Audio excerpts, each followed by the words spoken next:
Saya akan mengajak kita untuk melihat beberapa ayat firman Tuhan pagi hari ini, sesuai dengan tema yaitu Heavenly Grace, anugerah dari surga atau anugerah surgawi. Saya akan ambil dari ayat Efesus 2, ayat 1 sampai yang kelima, kita akan baca bergantian. Saya akan baca ayat 1, Bapak Ibu ayat kedua dan seterusnya. Efesus 2 ayat 1, kamu dahulu sudah mati karena pelanggaran-pelanggaran dan dosa-dosamu. 2.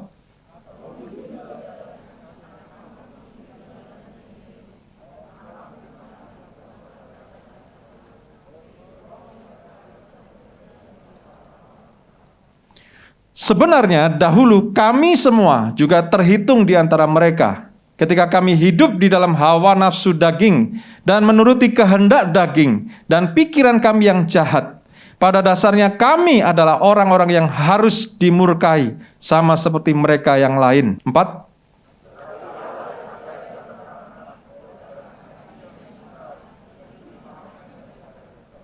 Telah menghidupkan kita bersama-sama dengan Kristus, sekalipun kita telah mati oleh kesalahan-kesalahan kita, dan oleh kasih karunia kamu diselamatkan. Yang percaya katakan amin. Bapak Ibu, saya akan mengajak kita untuk flashback hari ini. Karena sebetulnya hari ini adalah hari untuk mengingat karya Kristus. Saya percaya bahwa sebagian besar, bahkan mungkin seluruh jemaat di tempat ini sudah percaya Kristus, sudah terima Kristus, sudah diselamatkan. Tapi mungkin ada 1-2 orang yang baru pertama kali hadir. Dan saya percaya firman Tuhan bisa berbicara kepada setiap kita tanpa kecuali. Di sini Rasul Paulus mengingatkan di dalam Efesus bahwa kamu, kita semua, dahulu itu adalah pelanggar-pelanggar firman. Kita melanggar, kita mati. Kamu mati karena melanggar. Sebagai pendahuluan, Bapak Ibu, surat Efesus ada termasuk dari 4 surat yang disebut surat penjara. Karena ditulis dari penjara oleh Rasul Paulus. 4 surat itu adalah Efesus, Filipi, Kolose, dan Filemon. Nah, saudara, ketika saudara baca ayat-ayat di dalam keempat surat ini, Anda akan menemukan bahwa Rasul Paulus, sekalipun di dalam penjara, tetapi dia adalah orang yang bebas. Penjara hanya memenjarakan fisiknya, tetapi roh dan jiwanya sudah dibebaskan oleh Tuhan. Dan Anda akan membaca banyak ayat-ayat di dalam surat-surat ini, dia menulis begini, aku yang dipenjara karena Kristus, aku yang dibelenggu karena Kristus, aku yang dipenjara karena Kristus. Anda akan temukan banyak ayat di keempat surat itu seperti itu. Karena memang surat-surat ini ditulis oleh Rasul Paulus dari penjara. Nah, saudara, sebetulnya surat penjara ini sangat mencerminkan keadaan kita hari-hari belakangan ini. Jujur atau tidak, ada banyak di antara kita yang 2 tahun terakhir ini seperti hidup dalam penjara. Kalau Anda mengerti maksud saya. Tahun lalu saya sempat terpapar. Dan saya sempat dipenjara 10 hari di rumah sakit. Mungkin ada Bapak Ibu yang juga mengalami. Kita seperti dalam penjara, betul ya? Saya tidak boleh keluar dari kamar kalau ketahuan. Kadang-kadang saya nyelinap keluar. Tapi ketika saya keluar dari kamar, saya tidak bisa keluar dari gedung karena dikunci. Nah, mungkin Bapak Ibu merasakan dalam 2 tahun terakhir ini kita seperti di penjara. Kita tidak bisa kemana-mana. Bahkan mau ke gereja aja dibatasi. Puji Tuhan, hari ini kita bisa beribadah dengan bebas karena kasih karunia Tuhan. Amin. Tapi sempat kita mengalami, kita bahkan nggak boleh onsite. Ada bulan-bulan tertentu yang kita harus di rumah. Kita bersyukur bahwa kita tidak seperti beberapa negara yang menerapkan lockdown dengan ketat. Bahkan keluar rumah saja nggak boleh. Itu adalah seperti di penjara. Nah, saudara, kita merasakan bahwa di penjara itu sangat tidak enak. Setuju? Di penjara itu kita punya duit tapi nggak bisa ngapa-ngapain. Yang punya duit aja nggak bisa ngapa-ngapain, apalagi yang nggak punya. Nggak enak, saudara. Ketemu teman juga hanya lewat telepon, lewat video. Mau ke sana, ke sini, mau lihat pemandangan indah saja nggak bisa. Padahal kita hidup di salah satu pulau yang terindah di dunia, katanya. Ya kita percaya aja. Rasul Paulus mengalami keadaan di penjara. Dan dia menuliskan surat ini. Dia merasakan bagaimana kalau orang itu di penjara. Dia merasakan dengan sungguh-sungguh. Dan kita juga sempat merasakan bahwa di penjara itu tidak enak. Tidak bisa melakukan kehendak kita. Dan saudara, di dalam dosa kita terpenjara. Dulu kita mati. Kita terpenjara oleh maut. Kita terpenjara oleh dosa. Kelihatannya kita bisa ngapa-ngapain, tapi sebetulnya kita terikat. Ketika kita hidup dalam dosa, kelihatannya kita bebas. Karena kita tidak mengerti firman Allah. Tapi sebetulnya kita hidup dalam banyak keterikatan. Banyak orang terikat dengan narkoba. Tidak bisa lepas. Karena tidak punya kuasa. Banyak orang terikat dengan kebiasaan buruk dan tidak bisa lepas. Anda boleh sebutkan banyak kebiasaan buruk. Yang pasti itu tidak membangun diri Anda, bahkan menghabiskan waktu dan menghabiskan uang Anda. Bahkan menghabiskan banyak hubungan-hubungan Anda. Mungkin hubungan Anda dengan teman jadi lebih buruk, hubungan dengan keluarga jadi lebih buruk, itu karena hobi, karena kebiasaan buruk. Di dalam dosa, banyak penjara dan belenggu yang mengikat kita. Bahkan Rasul Paulus katakan, kamu mati. Kamu kelihatannya hidup, tapi mati. Di dalam dosa kita mati. Nah, manusia dalam sejarahnya, di dalam Alkitab dikatakan bahwa Adam melanggar. Roma 5 ayat 12 berkata, sebab sama seperti dosa telah masuk ke dalam dunia oleh satu orang, yaitu Adam, dan oleh dosa itu juga maut, kematian. Demikianlah maut itu telah menjalar kepada semua orang, karena semua orang telah berbuat dosa. Nah, mungkin saudara berkata seperti ini, Pak, seingat saya hampir-hampir nggak pernah berbuat dosa, mungkin. Saya nggak pernah membunuh, saya nggak pernah mencuri, saya nggak pernah menipu, saya nggak pernah berzina, saya nggak pernah membohongi teman. Saya hidup baik. Mungkin ada, saya percaya ada 1-2 orang yang bisa melakukan hal seperti itu. Tetapi kata berbuat dosa yang disebut di sini bukan sekedar perbuatan. Karena kata asli dari dosa itu adalah hamartia, yaitu meleset. Meleset dari tujuan. Anda mungkin bagus, Anda mungkin sukses, Anda mungkin baik-baik saja, Anda tidak ada masalah, tapi Anda meleset. Karena Anda belum kenal Kristus. Anda tidak pernah nipu, Anda tidak pernah bohong, Anda tidak pernah membunuh, Anda tidak pernah mencuri. Anda selalu baik kepada orang, Anda berbagi. Tapi Anda meleset dari tujuannya Tuhan. Yang dimaksud dengan berbuat dosa di sana adalah hamarton, yaitu meleset dari tujuan. Saudara, kalau manusia di luar Tuhan, maka tujuannya bukan lagi mempermuliakan Tuhan, tetapi mempermuliakan dirinya sendiri. Mungkin Anda sambil flashback kehidupan kita yang lama, kalau Anda sudah di dalam Kristus. Ketika kita dulu dalam Tuhan, di luar Tuhan, ketika kita berbuat baik, kita mengharapkan pujian dari orang. Ketika kita sukses, kita mengharapkan orang mengingat kita, menghargai kita. Gua berhasil loh, lu harus kenal gua, lu harus menghormati gua. Gua membagi duit saya kepada banyak orang loh. Saya berbuat baik, berbuat amal. Jangan lupa saya ya. Jangan lupa anak cucu saya ya. Nanti kalau saya udah nggak ada, tolong anak cucu saya diperlakukan dengan baik.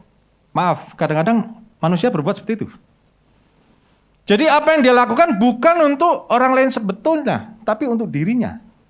Ujung-ujungnya kembali ke dirinya. Itu orang di luar Tuhan. Semua yang dilakukan itu meleset, tujuannya bukan itu. Tujuan Tuhan menciptakan kita manusia bukan itu, tapi untuk mempermuliakan Dia. Kalau kita berbuat baik, seharusnya yang dipermuliakan adalah Dia, bukan kita. Amin. Kalau kita berbuat yang benar, seharusnya bukan nama kita yang dipermuliakan, tapi nama Tuhan yang dipermuliakan. Itu tujuannya. Kalau kita melakukan sesuatu yang terpuji, bukan supaya kita bangga, tapi supaya Tuhan bangga. Itu tujuannya Tuhan menciptakan manusia. Tapi karena dosa itu meleset semua. Bahkan semua yang diciptakan Tuhan yang baik itu jadi buruk. Kita lihat bahwa dalam Kejadian 3, ketika Adam jatuh dalam dosa, maka bumi pun dikutuk oleh Tuhan. Tanah pun dikutuk. Karena itu nggak heran kalau dunia itu semakin lama semakin jelek kualitasnya. Harus kita akui, makanan yang kita makan, minuman, air yang kita minum itu semakin turun kualitasnya. Dulu nggak ada orang jualan air dalam botol. Sekarang air minum pun dijual dalam botol. Dan mahal. Bahkan ada beberapa merek yang lebih mahal dari bensin. Karena kualitasnya semakin menurun. Tanah ini dikutuk. Manusia juga dikutuk oleh Tuhan karena pelanggaran. Karena itu Rasul Paulus berkata, kamu mati. Memang nggak langsung mati waktu itu, tetapi perlahan-lahan mati. Kualitasnya menurun. Kalau saudara baca dalam Alkitab, umur manusia itu semakin lama semakin turun. Dari Adam sampai turun sampai sekarang. Dulu ratusan tahun, 900, lalu turun 800, 700, 600. Sekarang boro-boro 100. 70, 80 aja bagus. Puji Tuhan. Nah itulah penurunan kualitas. Semua karena mati dalam pelanggaran. Karena meleset tujuannya. Semua yang diciptakan oleh Tuhan untuk kebaikan oleh manusia di luar Tuhan itu akhirnya meleset, menurun. Apapun yang diperbuat manusia di luar Tuhan, pada akhirnya akan menghancurkan manusia. Contoh, teknologi. Teknologi diciptakan untuk membantu kehidupan kita, bukan? Tapi kita lihat bahwa hari-hari terakhir pun teknologi dipakai untuk menghancurkan umat manusia. Rekayasa genetik. Manusia karena kecanggihannya dalam kedokteran bisa merekayasa genetika. Tujuannya apa? Awalnya adalah untuk pengobatan, untuk kesehatan, untuk menyembuhkan penyakit-penyakit yang tidak ada obatnya. Contohnya kanker, AIDS, HIV. Direkayasa virusnya supaya bisa sembuh. Tapi karena manusia jahat, bahkan sesuatu yang baik itu jadi mematikan. Tapi kita melihat bahwa manusia bisa merekayasa banyak hal, sesuatu yang baik jadi buruk. Di luar Tuhan, semua itu akan meleset. Dan itu disebut dosa. Meleset. Teknologi. Kita sekarang memegang handphone di tangan kita. Diciptakan untuk mempermudah komunikasi. Diciptakan untuk kemudahan-kemudahan. Tetapi ada banyak yang melakukannya untuk kejahatan. Saya nggak usah sebutkan, Anda pasti udah ngerti maksud saya. Dan Anda melihat di luar Tuhan sekali lagi, semua itu adalah dosa. Roma 7 ayat 14 dan 15. Sebab kita tahu bahwa hukum Taurat adalah rohani. Sebetulnya Tuhan memberikan hukum Taurat itu untuk maksud yang rohani, yang baik. Tetapi aku bersifat daging dulu. Ketika kita belum terima Tuhan. Terjual di bawah kuasa dosa. Nah, ayat 15 ini sangat menarik. Dia berkata seperti ini, dan ini mungkin juga pergumulan kita sebagai umat manusia. Sebab apa yang aku perbuat, aku tidak tahu. Karena bukan apa yang aku kehendaki yang aku perbuat, tetapi apa yang aku benci, itulah yang aku perbuat. Di dalam pergumulannya, Rasul Paulus menulis, dulu waktu aku mati, di dalam daging, apa yang aku mau, aku nggak lakukan. Yang nggak mau, itu yang aku lakukan. Dan jujur, kita semua yang dalam kedagingan sering melakukan hal-hal seperti ini. Maaf ya, maaf. Misalnya, ada yang kepingin diet supaya kurus. Harusnya diet itu kan mengurangi makan. Kan? Tetapi apa yang aku kehendaki, aku tidak lakukan. Yang tidak aku kehendaki, itu yang aku lakukan. Ya, Pak ya. Saya tahu diet itu nggak boleh makan yang banyak, tapi setiap kali diajak makan all you can eat, saya bersemangat. Saya tahu kalau saya diet itu saya harus makan sayur dan buah-buahan. Tapi kenapa ya tiap kali dia disodori makanan yang saya pilih daging duluan. Nasi duluan. Karbo duluan. Karena kedagingan kita. Apa yang tidak aku mau lakukan, itu yang aku lakukan. Saya tahu firman Tuhan berkata memberi itu jauh lebih diberkati daripada menerima. Tapi entah kenapa, kalau saya dikasih amplop, selalu saya terima. Tapi itu bukan saudara. Bukan di sini. Itu kedagingan, saudara. Rasul Paulus menulis dengan sangat tepat dan sangat jelas bahwa di dalam kedagingan, apa yang mau kita lakukan itu sebetulnya sangat berlawanan dengan kehendak Tuhan. Dan itulah yang namanya dosa. Itu yang namanya melanggar. Tapi syukur kepada Tuhan. Karena kasih. Bahkan hukum Taurat saja diberikan kepada kita supaya kita sadar bahwa kita ini melanggar. Kita nggak bisa bertobat. Roma 5 ayat 6. Karena waktu kita masih lemah, Kristus telah mati untuk kita, orang-orang durhaka pada waktu yang ditentukan oleh Allah. Sebab tidak mudah seorang mau mati untuk orang yang benar, tetapi mungkin untuk orang yang baik ada orang yang berani mati. Akan tetapi Allah menunjukkan kasih-Nya kepada kita, oleh karena Kristus telah mati untuk kita ketika kita masih berdosa. Yang setuju katakan, amin. Tuhan tidak menunggu kita bertobat dulu baru mati, tetapi Tuhan mati buat kita dulu, supaya kita bisa berdosa dan menerima hidup. Kita dilepaskan dari dosa dan hidup. Amin. Kristus mati ketika kita masih berdosa. Kristus tidak menunggu kita jadi lebih baik dulu, karena tidak mungkin di bawah daging kita menjadi lebih baik. Tetapi Kristus diberikan kepada kita oleh Allah Bapa untuk mati penebus kedagingan kita. Bersyukur bahwa Tuhan tidak menunggu kita jadi lebih baik dulu baru mati. Tapi Tuhan mau mati buat kita ketika kita masih berdosa. Ketika kita masih tidak mampu. Ketika kita masih tidak berdaya. Ketika kita masih terpenjara. Ketika kita masih terikat dengan banyak hal dalam kehidupan kita. Kristus mati buat kita. Dan hari ini kita memperingati. Kita diingatkan bahwa di luar Dia kita tidak bisa berbuat apa-apa. Di luar Kristus kita tidak mampu. Yang harus kita lakukan hari ini adalah bersyukur, menikmati kasih karunia dan anugerah-Nya. Pengorbanannya yang terlalu besar buat kita. Hari ini adalah kesempatan buat kita semua, saudara-saudara yang sudah menerima Tuhan, yang sudah hidup di dalam Tuhan. Kita diingatkan oleh korban Kristus. 2000 tahun yang lalu, Dia sudah mati buat kita. Dan dikatakan dalam Roma, bukan hanya dosa yang dibayar, tapi juga maut. Sehingga kita dijamin kita untuk hidup yang kekal. Karena kita percaya bahwa hidup kita bukan hanya di dunia ini saja. Kita diciptakan Tuhan untuk kekekalan. Yang setuju katakan amin. Tuhan tidak pernah menciptakan manusia untuk mati. Dikatakan bahwa Tuhan menciptakan manusia itu segambar dan serupa. Allah itu kekal, manusia juga kekal.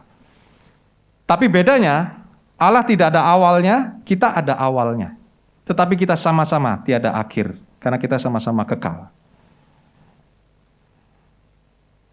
Jadi jangan dikira kalau kita mati di sini sudah selesai. Enggak, kita masih ada kehidupan. Kehidupan sementara ini kita lihat, tapi kita akan ada kehidupan kekal. Lalu bagaimana setelah ini? Setelah kita mengerti bahwa kita ditebus. Ini yang harus kita lakukan. Tadi kita tahu, kita diingatkan bahwa kita adalah dulunya manusia daging, mati, dan kita bersyukur karena Yesus diberikan kepada kita. Saat ini, sebagai anak-anak yang sudah ditebus oleh Tuhan, apa yang harus kita lakukan? Efesus 4. Ayat 17, sebab itu kukatakan dan kutegaskan ini kepadamu di dalam Tuhan. Jangan hidup lagi sama seperti orang-orang yang tidak mengenal Allah dengan pikirannya yang sia-sia. Yaitu bahwa kamu berhubung dengan kehidupan kamu yang dahulu harus menanggalkan manusia lama yang menemui kebinasaannya oleh nafsunya yang menyesatkan, supaya kamu dibaharui di dalam roh dan pikiranmu, dan mengenakan manusia baru yang telah diciptakan menurut kehendak Allah di dalam kebenaran dan kekudusan yang sesungguhnya. Yang setuju katakan amin. Saudara, pagi ini saya mengajak kita untuk mengingat flashback. Dulu kita hidup dalam kedagingan. Dulu kita terikat. Dulu kita terpenjara. Lalu Tuhan Yesus datang untuk menebus kita. Dia lepaskan kita dari pikiran-pikiran yang jahat, dari perbuatan dosa, dari kematian, dari maut, supaya kita memperoleh hidup yang kekal. Setelah itu bagaimana? Kita masih hidup di dunia ini. Efesus mengatakan, tanggalkan manusia yang lama itu. Sekalipun kita masih hidup di dunia, tetapi kita tidak lagi berpikir secara dunia. Kita tidak lagi hidup duniawi. Kita tidak lagi hidup dalam kedagingan. Karena Kristus ada di dalam kita dan Roh Kudus diberikan kepada kita. Tanggalkan manusia yang lama itu. Ada banyak orang Kristen yang sudah terima Tuhan, sudah menerima Kristus, masih hidup dengan cara yang lama. Menikmati cara yang lama. Dan itu sangat dibenci oleh Tuhan. Kenapa? Karena kita sudah diberikan hidup yang baru. Tanggalkan manusia yang lama. Tinggalkan. Bukan dengan kekuatan kita, tetapi dengan kekuatan Roh Kudus yang diberikan kepada kita. Kalau kita sudah dilepaskan dari kebiasaan-kebiasaan buruk yang lama, kalau kita sudah dilepaskan dari penjara-penjara, belenggu-belenggu yang lama, jangan mau kembali ke sana. Minta kekuatan Roh Kudus untuk menghindari. Memang kita masih hidup di dunia. Memang kita masih akan disodorkan godaan-godaan. Tetapi jangan hidup di dalamnya. Jangan menikmatinya. Tidak dikatakan bahwa kalau kita di dalam Tuhan lalu kita akan bebas dari godaan. Tidak. Karena kita masih hidup di dunia. Kita masih akan disodori. Bahkan semakin lama dunia menyodorkan kita godaan-godaan yang semakin kencang.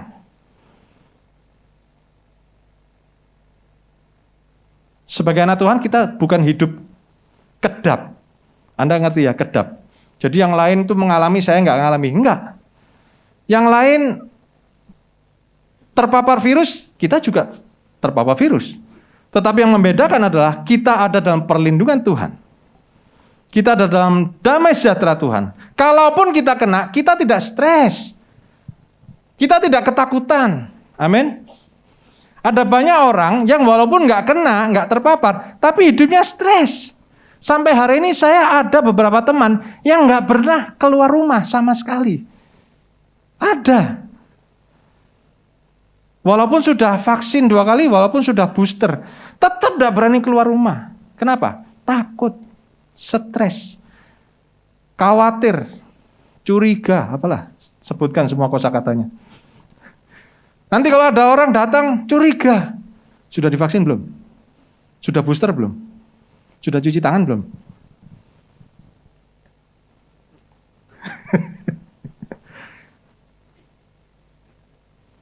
Tadi dari mana?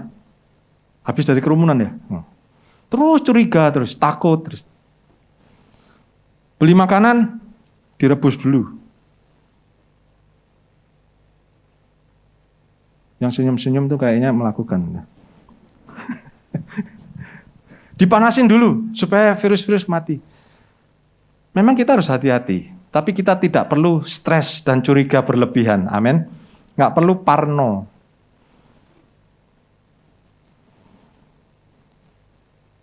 Tapi kita harus menjaga hidup kita supaya penuh dengan damai sejahtera dan pertolongan Tuhan. Setiap hari di dalam Tuhan kita minta bimbingan Roh Kudus menolong kita. Karena bukan dengan kekuatan kita, tapi hanya oleh kasih karunia Tuhan yang menolong kita melewati semua godaan ini. Kita nggak bebas dari godaan, tetapi kita bisa memenangkan semua godaan itu di dalam nama Tuhan. Amin.